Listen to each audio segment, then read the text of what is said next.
ಈ ಡಿಸೆಂಬರ್ ಒಳಗೆ ಕನ್ನಡ ಇಂಡಸ್ಟ್ರಿ ಒಳಗೆ ಒಂದು ಹಬ್ಬನ ಆಗೋದೈತಿ. ಯಾವ ಕಾರಣಕ್ಕಂದ್ರೆ 3 ಟಾಪ್ ಪಾಪ್ಯುಲರ್ ಇರುವಂಥ ಮೂವಿಗಳು ರಿಲೀಸ್ ಆಗೋದವು. ಯಾವ್ಯಾವ ಅಂದ್ರೆ ಮೊದಲನೇ ಮೂವಿ ಡೆವಿಲ್ ಮೂವಿ ಬಗ್ಗೆ ಮಾತಾಡೋದಾದ್ರೆ, ಡೆವಿಲ್ ಮೂವಿನ ಡೈರೆಕ್ಟ್ ಮಾಡಿದ್ದ ನಮ್ಮ ಮಹೇಶ್ ಕುಮಾರ್ ಅವರ. ಆನಂತರ ಈ ಒಂದು ಮೂವಿ ಒಳಗೆ ಆಬ್ವಿಯಸ್ಲಿ ಡಿ ಬಾಸ್ ಅಂದ್ರೆ ದರ್ಶನ್ ಅವರ ಒಂದು ಮೇನ್ ರೋಲ್ ಅಭಿನಯಿಸತ್ತಾರು. ಈ ಒಂದು ಮೂವಿ ಒಳಗೆ ನಾವು ದರ್ಶನ್ ಅವ್ರ ಲುಕ್ ಆಗಲಿ, ಆನಂತರ ಒಂದಷ್ಟು ಸಾಂಗ್ಗಳಾಗಲಿ ಬಹಳಷ್ಟು ರೀತಿಯ ಹೋಪನ್ನು ಇಟ್ಕೊಂಡು ಕುಂತಾವು. ನೋಡೋಣ ಮೂವಿ ಯಾವ ರೀತಿಯಾಗಿರ್ತೈತೆ ಅಂತೇಳಿ.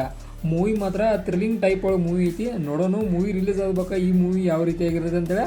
ಈ ಮೂವಿ ಒಂದು ರಿಲೀಸಿಂಗ್ ಡೇಟ್ ಬಂದುಬಿಟ್ಟು ಡಿಸೆಂಬರ್ 11, 2025. ಅಂದ್ರೆ ಇನ್ನೇನು ಭಾಳ ಜನ ಎಲ್ಲ ಬಹಳಷ್ಟು ಹೈಪನ್ನು ಕ್ರಿಯೇಟ್ ಮಾಡೈತಿ ದ ಡೆವಿಲ್ ಮೂವಿ. ನೋಡೋಣ ಯಾವ ರೀತಿಯಾಗಿ ದರ್ಶನ್ ಅವರ ಈ ಒಂದು ಮೂವಿಯಾಗ ಅಭಿನಯಿಸಿದ್ದಾರೆ ಅಂತೇಳಿ. ಆನಂತರ ಎರಡನೆಯ ಮೂವಿ ಬಗ್ಗೆ ಮಾತಾಡೋದಾದ್ರೆ ಅದ 45 ಮೂವಿ ಒಳಗೆ ನಾವು ಆಬ್ವಿಯಸ್ಲಿ ಸ್ಟಾರಿಂಗ್ ಒಂದು ಶಿವಣ್ಣ, ಆನಂತರ ಉಪೇಂದ್ರ ಅವರನ್ನ ನೋಡ್ತೇವೆ. ಮೇನ್ ರೋಲ್ ಇವ್ರದೈತಿ. ಆನಂತರ ರಾಜ್ಬೀರ್ ಶೆಟ್ಟಿ ಅವರು ಕೂಡ ಈ ಒಂದು ಮೂವಿ ಒಳಗೆ ನೋಡಕ್ಕೆ ಸಿಗ್ತಾರ. ಆನಂತರ ಈ ಒಂದು ಮೂವಿಯನ್ನು ಡೈರೆಕ್ಟ್ ಮಾಡಿದ್ದ ನಮ್ಮ ಅರ್ಜುನ್ ಜನ್ಯ ಅವರ. ನೋಡೋಣ ಅರ್ಜುನ್ ಜನ್ಯ ಅವರ ಡೈರೆಕ್ಷನ್ ಒಳಗೆ ಯಾವ ರೀತಿಯಾಗಿ ಮೂವಿ ಇರ್ತದೆ ಅಂತೇಳಿ. 3 ದಿಗ್ಗಜರು ಈ ಮೂವಿ ಒಳಗದಾರು. ಬಹಳಷ್ಟು ರೀತಿಯ ಫೈಟ್ ಆಗೋ ಚಾನ್ಸ್ ಐತಿ. ನೋಡೋಣ ಮೂವಿ ಯಾವ ರೀತಿಯಾಗಿರ್ತದೆ ಅಂತೇಳಿ. ಆನಂತರ ಈ ಒಂದು ಮೂವಿ ರಿಲೀಸಿಂಗ್ ಡೇಟ್ ಬಂದುಬಿಟ್ಟು 25 ಡಿಸೆಂಬರ್ 2025 ಅಂತ ಹೇಳ್ಬೋದು. ಇನ್ನು ಟೈಮ್ ಐತಿ, 25 ದಿನ ಐತಿ. ನೋಡೋಣ ಯಾವ ರೀತಿಯಾಗಿ ಮೂವಿ ಇರ್ತದೆ ಅಂತೇಳಿ ರಿಲೀಸ್ ಆಗ್ಬೇಕಾ. ಆನಂತರ ಮತ್ತೊಂದು ಫುಲ್ ಹೈಪನ್ನ ಕ್ರಿಯೇಟ್ ಮಾಡ್ತಾ ಇರೋ ಮೂವಿ ಅಂದರೆ ಅದ ಮಾರ್ಕ್ ಮೂವಿ. ಈ ಒಂದು ಮೂವಿಯನ್ನು ಡೈರೆಕ್ಟ್ ಮಾಡಿದ್ದ ವಿಜಯ ಕಾರ್ತಿಕೇಯ ಅವರ. ಆನಂತರ ಸುದೀಪ್ ಅವರ ಈ ಒಂದು ಮೂವಿ ಒಳಗೆ ಮೇನ್ ರೋಲ್ ಒಳಗೆ ಅಭಿನಯಿಸ್ತಾರ. ಇಲ್ಲೇ ದ ಡೆವಿಲ್ ರಿಲೀಸ್ ಆದ್ಮೇಲೆ ಇದಕ್ಕೊಂದಿಟ ಸ್ವಲ್ಪ ಓಡಾಕ ಟೈಮ್ ಐತಿ. ಬಟ್ 45 ಮತ್ತು ಮಾರ್ಕ್ ಮೂವಿ ಈ ಎರಡೂ ಮೂವಿ ಒಂದೇ ಟೈಮ್ಗೆ ರಿಲೀಸ್ ಆಗೋ ಕಾರಣಕ್ಕೆ ಬಹಳಷ್ಟು ರೀತಿಯ ಹೈಪನ್ನು ಅಲ್ಲಿ ಕ್ರಿಯೇಟ್ ಆಗೈತಿ.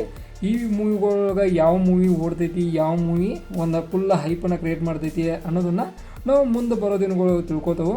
ಈ 3 ಮೂವಿಗಳೊಳಗೆ ನಿಮಗೆ ಯಾವ ಮೂವಿ ಲೈಕ್ ಆಯ್ತು ಅಂದ್ರೆ ನೀವು ಯಾವ ಮೂವಿ ಮ್ಯಾಗ ಹೋಪ್ ಹೆಚ್ಚಿಟ್ಕೊಂಡು ಕುಂತೀರಿ ಅನ್ನೋದು ಕೆಳಗಡೆ ಕಾಮೆಂಟ್ ಬಾಕ್ಸ್ ನಿಮಗೋಸ್ಕರ ಐತಿ, ಕಾಮೆಂಟ್ ಮಾಡಿರಿ. ಆನಂತರ ನನಗೂ ಒಂದು ಮಟ್ಟಿಗೆ ಹೈಪನ್ನು ಕ್ರಿಯೇಟ್ ಮಾಡ್ತಾರೋ ಮೂವಿ ಯಾವುದಂದ್ರೆ ಒಂಥರ ಹೇಳ್ಬೇಕಂದ್ರೆ 45 ಅನ್ಸೈತಿ. ಯಾವ ಕಾರಣಕ್ಕಂದ್ರೆ 3 ಜನ ದಿಗ್ಗಜರದಾರು. ಅದ್ರಾಗೂ ಶಿವಣ್ಣನದಾರು, ಆನಂತರ ಉಪೇಂದ್ರ ಅವರ, ಆನಂತರ ರಾಜ್ಬೀರ್ ಶೆಟ್ಟಿ ಅವರ 3 ಜನ ಟಾಪ್ ನಟರಿದ್ದ ಕಾರಣ ಈ ಒಂದು ಮೂವಿಗೆ ಹೆಚ್ಚಿನ ಅಡ್ವಾಂಟೇಜ್ ಭಾಳ ಐತಿ. ಆನಂತರ ಈಗ ಒಂದು ಡಿ ಬಾಸ್ ಅವರ ನ್ಯೂಸ್ ಕೂಡ ಐತಿ. ಅದೊಂದು ಇದನ್ನ ಇಟ್ಕೊಂಡ್ ಕಸ. ಆನಂತರ ಡೆವಿಲ್ ಮೂವಿ ಕೂಡ ಓಡೋ ಚಾನ್ಸ್ ಐತಿ. ಸುದೀಪ್ ಅವ್ರದ್ದು ಅಂದ್ರೆ ಆಬ್ವಿಯಸ್ಲಿ ಓಡತಾವ, ಅದು ಕೂಡ ಒಂದು ಓಡೋ ಚಾನ್ಸ್ ಐತಿ. ಅಂದ್ರೆ ಕನ್ನಡ ಒಳಗ 3 ದಿಗ್ಗಜರ ಅಂತಲ್ಲ, ಒಂಥರ ದಿಗ್ಗಜರ ಮೂವಿನ ರಿಲೀಸ್ ಆಗತ್ತಾವ ಅಂತ ಹೇಳ್ಬೋದು.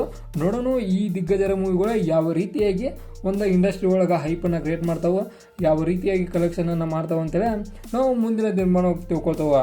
ಇದಾಗಿತ್ತ ಡಿಸೆಂಬರ್ ರಿಲೀಸ್ ಆಗುವಂಥ 3 ಮೋಸ್ಟ್ ಇಂಪಾರ್ಟೆಂಟ್ ಮೂವಿಗಳ ಬಗ್ಗೆ ಡೀಟೇಲ್ಸ. ಇದೇ ಥರ ನಿಮ್ಗೆ ಇನ್ಫಾರ್ಮೇಟಿವ್ ವಿಡಿಯೋಗಳು ಬೇಕಾದ್ರೆ ತಾನು ಸಬ್ಸ್ಕ್ರೈಬ್ ಮಾಡ್ಕೊರಿ. ವಿಡಿಯೋ ಇನ್ಫಾರ್ಮೇಟಿವ್ ಆರ ಲೈಕ್ ಕೊಟ್ಟು ನಮ್ಗೆ ಸಪೋರ್ಟ್ ಮಾಡೋದನ್ನು ಮರಿಬೇಡ್ರಿ.